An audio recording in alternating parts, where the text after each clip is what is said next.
Action.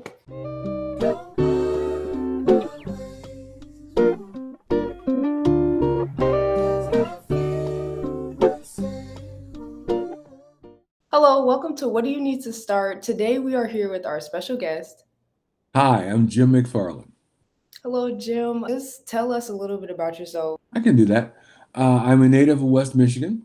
I am probably best known for being the rock and roll critic in Detroit for the Detroit News, which was at that time the largest newspaper in the state of Michigan, for about 10 to 12 years. So in the 80s and 90s, so that's the era of Seeger and Nugent and the Romantics and Motown, and it was the best gig anyone could ever have. I would probably still be there if it weren't for the newspaper strike in 95, which forced us to leave the paper. And I went to work for an ad agency and supervised a number of writers and editors. I've written a number of books, and I am a member of the Michigan Journalism Hall of Fame. With all that being said, when you hear the phrase, what do you need to start? What does that make you think of? Education, right off the top of it, without question. And it's especially true, I think, for people who look like you and me. I think that there's a lot of distance. A lot of times where you grow up determines the kind of educational system and experiences you'll have.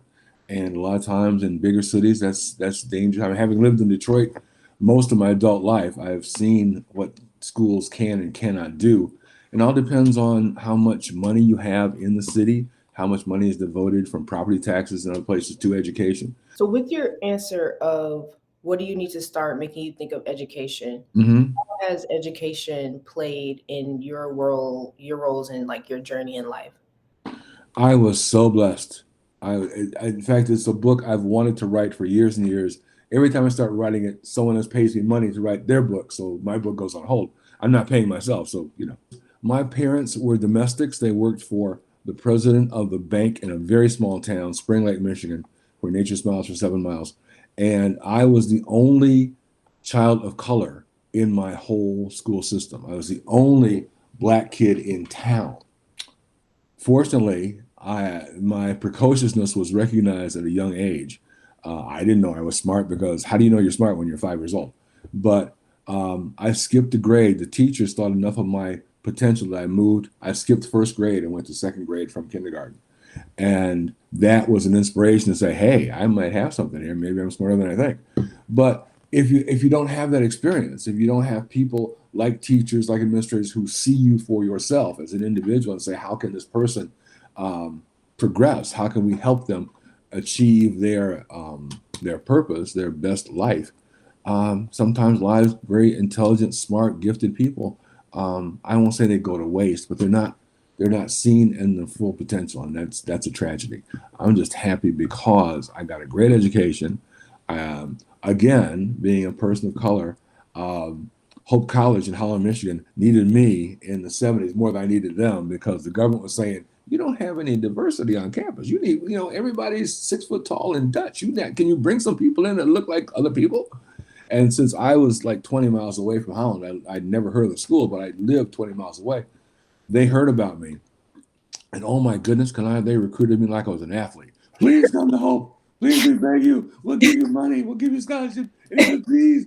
But so I was just in the right place at the right time. Things just fell into place, and it wasn't me. It was all driven by God. But a lot of young people don't have that opportunity to be in the right place at the right time and to see God's grace and minister to them. But you have to go after it sometimes. You have to. Sometimes it doesn't come to you. You have to go get it. Ooh, that's deep. Okay, so you might have already kind of said it, but like, Mhm. how do you think we can, like, where do we start with providing students these opportunities? Well, I think first and foremost, we have to do something about leveling the educational field. I mean, where you're born and where you grow up should not determine how much education you get. And in any city, I mean, let's take Detroit, where I have most experience.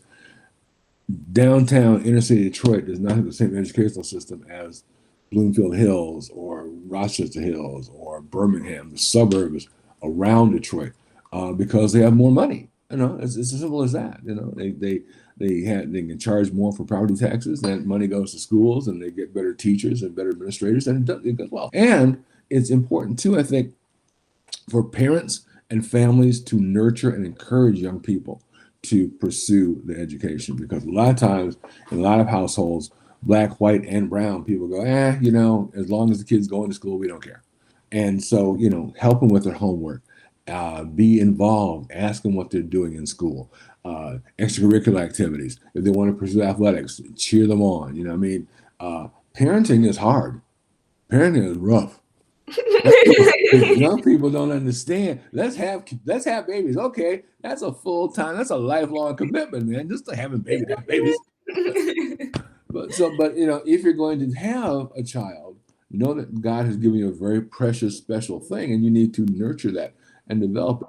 I consider you a leader, but do you consider yourself a leader? It's egotistical to say yes this quickly, but yeah, in the sense that I didn't expect to work this hard. So I mean, the fact that people still think of me in that light and come to me for advice and direction and work just means a lot to me. So I think I'm a leader in that sense, that I'm still thought of as someone who has his faculties about him and can still do quality work. When you get inducted into any Hall of Fame, I think people expect something more of you because you've achieved that level. So I was beyond humbled to be inducted last year. And because of that, I think my profile got re-raised, if you will, lifted up again. Oh, we remember that McFarland guy. We remember him. So in that regard, I think that I don't think you consider yourself a leader, but sometimes people around you think that you are. And that kind of elevates your mindset. And congratulations on that accomplishment for sure. Thank you very much. Leading into that, I would say, what advice would you give to someone in their youth that is already in or considering leadership? Lead. Find areas where you can be effective.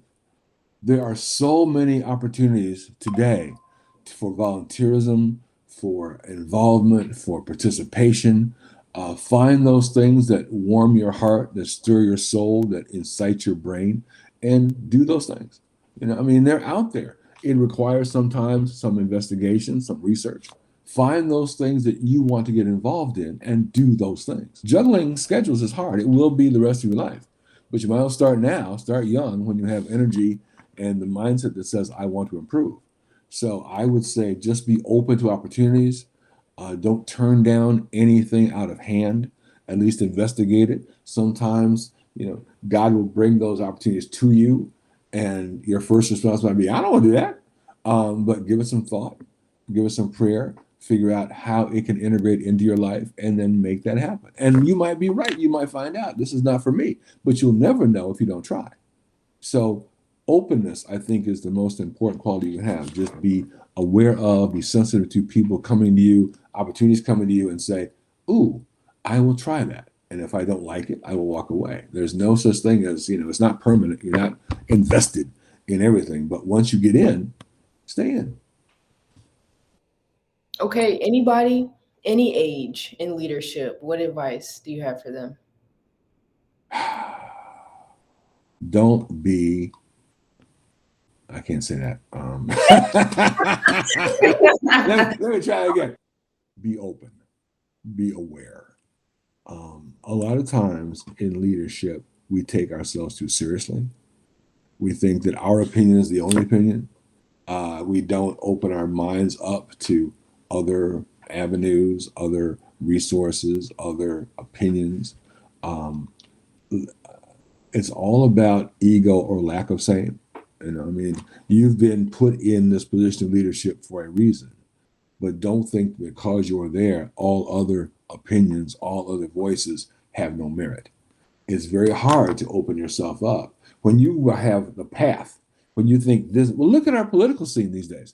When you think that this is what you're supposed to do, then everybody else is wrong.